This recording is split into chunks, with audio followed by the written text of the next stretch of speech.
Hey you, welcome back to my channel. You've probably clicked on this video because you're interested in making an income over and above your 9 to 5, which is awesome and it's something I'm truly passionate about. In this video, I'll be talking about reselling. That's where you buy a product and then sell it on again for a profit. I'm going to be talking about one particular product that I invested in and ended up making a loss on. And I'll talk about all the reasons why that occurred so that you don't repeat the same mistakes that I made. Here's the product. It is a tub of BCAAs, which is short for branched chain amino acids. The brand is USN, the flavor is apple. And this product, if you're into your health and fitness, basically helps you recover faster. It's a very popular product, whether it's this brand or another one. It's a popular product in that industry.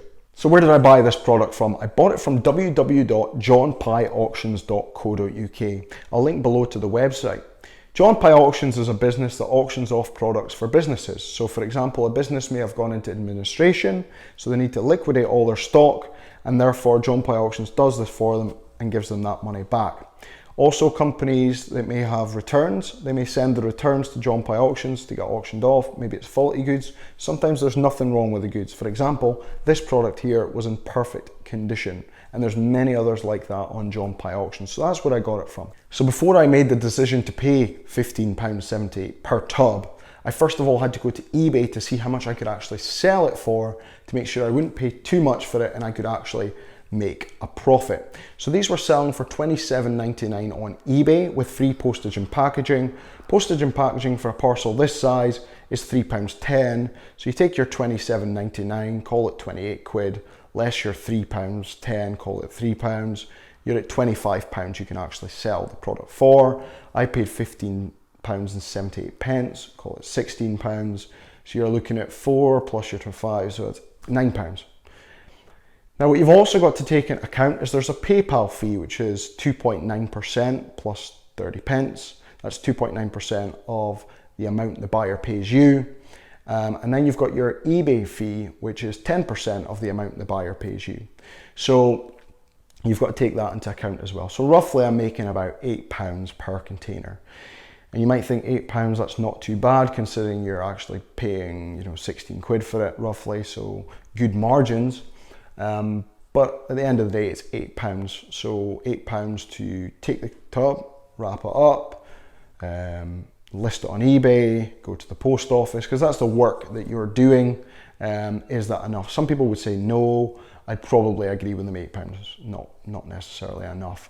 But I was still keen to buy it because I was new to reselling and I just wanted to learn. So I was happy enough to just take a little bit of profit, but learn more about the process.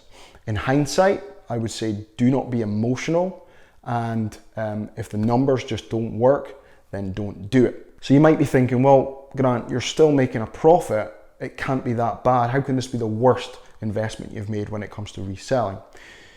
Well, when it comes to reselling, it's not enough just to look at the price you're going to get when you do sell it. You need to understand supply and demand. So for the demand side, for this particular product, only 3 had sold in the last 3 months, and I was buying 8. So then you need to look at the supply side, because if there was only 3 listed in the past 3 months and only 3 sold, then fine, there's clearly a demand for that product. But actually there was over 20 listed. There was only over 20 live listings for this product, and only 3 had sold in the last 3 months. So clearly, huge amount of supply, very little demand. So if you think about it logically from a customer's perspective, they're going to go onto eBay and they're looking for this particular product. So how do they differentiate between all the different products? There's 20 listings. Which one are they going to choose? Well, it's the same product. So the only way that you can differentiate yourself is price, seller feedback, and postage and packaging. So how quickly can you get it to the customer? Most sellers are posting out pretty quickly, 1, 2, 3 days. Feedback's generally very good for all sellers now because we all understand it's so important. So it comes down to price. So the only way to shift your product quickly is to undercut all the competition. So the buyer goes onto eBay, sorts by price, and buys from you.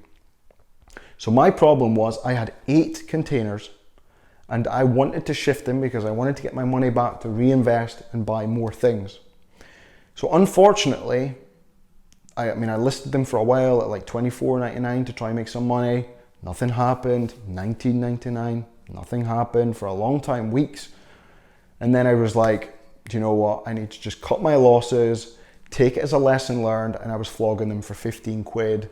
I was buying them on John Pye Auctions for $15.78, and I was selling them for £15 with free postage and packaging. So straight away, I'm paying for the postage and packaging, I'm paying the eBay fee, the PayPal fee.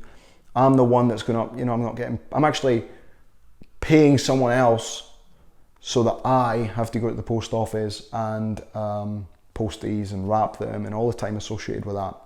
So the big lesson learned here is, it's not enough just to look at sold prices and see what you can sell it for. You also need to understand the supply and the demand side. So you need to see that there's a healthy demand for the product. That's quite a lot of this item has sold in the last 3 months. And also on the supply side, you don't want to see many listings competing with your product. So it's really important that you understand those two concepts. Supply and demand. You don't want to see a lot of supply, you want to see a lot of demand. Because if there's more demand than there is supply, you can start to put up your prices and therefore grow your margins. But if it's the opposite and there's not a lot of demand, but a lot of supply, your margins will be squeezed, or you go into loss-making territory just to get rid of your product, which is where I was. I truly hope this video has brought you a lot of value and will help you become a more successful reseller, growing your income over and above your 9 to 5. If you did find it valuable, please share with others who would also find it valuable and help them on their journey. And of course, please like and subscribe. There'll be a lot more of this content coming because I'm on the same journey and I'm sharing videos as I grow and develop to help other people along on their journeys. So thank you again for tuning in, and I will see you again next time.